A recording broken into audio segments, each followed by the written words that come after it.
Welcome to another episode of TFL SEMA Insider. Right now, I'm at the Legacy EV booth with Maverick. You're the president, yes. Is that fair to say? Yeah, that's fair to say. So, Maverick, as we look at two classic vehicles, well, this one doesn't have an engine under the hood. Right. Can you tell me a little bit about Legacy EV, and then let's talk about these trucks? Yeah, so Legacy EV, we're an electric vehicle systems integrator and trainer. And so we specialize in helping shops and individuals get the knowledge they need and the parts they need to complete these kind of builds themselves. Okay. So tell me about this one really quick. Yeah, so this is an electric C10. It is a dual motor build, and both the motors are mounted in the trans tunnel. So you'll see we've got a front trunk in this one, and then we've got 75 kilowatt hours of batteries in the bed of the truck. You can see there in the center console, we've got all our displays for battery management and the electric vehicle systems there. So the motors would be kind of below this in the tunnel. That's exactly right. Yeah. Okay. So why did you say two? Yeah. Why two? Two motors just for more power and more fun. Yeah. Okay. Yeah. Let's look at the batteries and how they're positioned. Let's walk around. Okay. Let's kind of take a wider view really quick. And this build has been completed a while ago, right? Yeah. This build was completed probably October of 2020. Okay. Yeah. All right, so, well, this is a lot of usable bed space still. Yeah.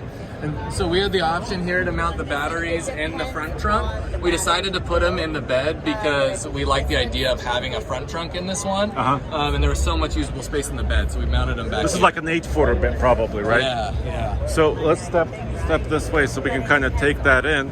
Obviously, I mean, this is a customized vehicle. You could turn it into your own, right? Anything you can imagine basically is possible. I really like, let's show the gauges really quick. Yeah.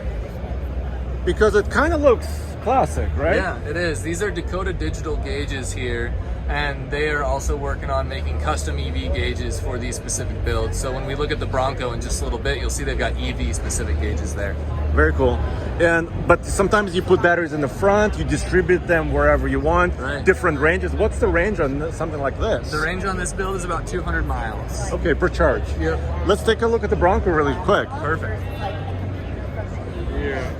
You know, like just like some people are so far. Oh, this is nice. This is a Gateway Bronco, correct? Yes, this is a Gateway Bronco. This is their Lux GT electric version.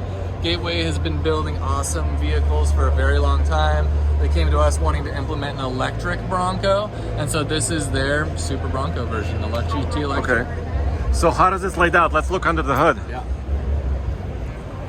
So on this build, there is no front trunk. We maximize space for batteries. This build has about 100 kilowatt hours of batteries. So you'll see here, this is where the battery banks start, and they go all the way down, but there's also batteries sitting in the back where the fuel tank used to be. Okay.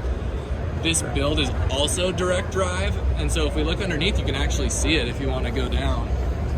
You can see our motor right here. That is a Danfoss PowerPhase 250. That is a motor that could power a school bus. So it is quite powerful. Like how much? I mean, lots of torque, right? Lots of 1,100 foot-pounds of torque. Yeah. In the little Bronco. Well, it kind of weighs. I mean, batteries add some weight too. Batteries add some weight, so yeah, you'll see some batteries in the back as well. You know, I think. And so the fuel tank used to be right back here, and you can see more batteries there. Charger inlet right there as well.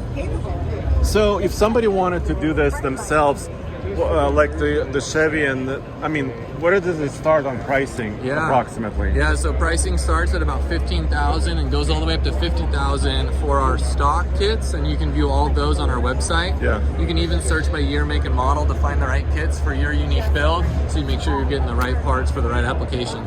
So it doesn't have to be a Ford or a Chevy, you know, it can be of any variety of vehicles. Yeah, we just finished a Land Cruiser FJ60 last week, and we put 500 miles on all our builds before we sent them out, so I got to do the testing on that, which was a fun week for me. That's very cool. Well, thank you very much. Yeah, thank you, Andre. All right, so we'll catch you later, and here's just a couple unique ways of building your next project vehicle. Yeah.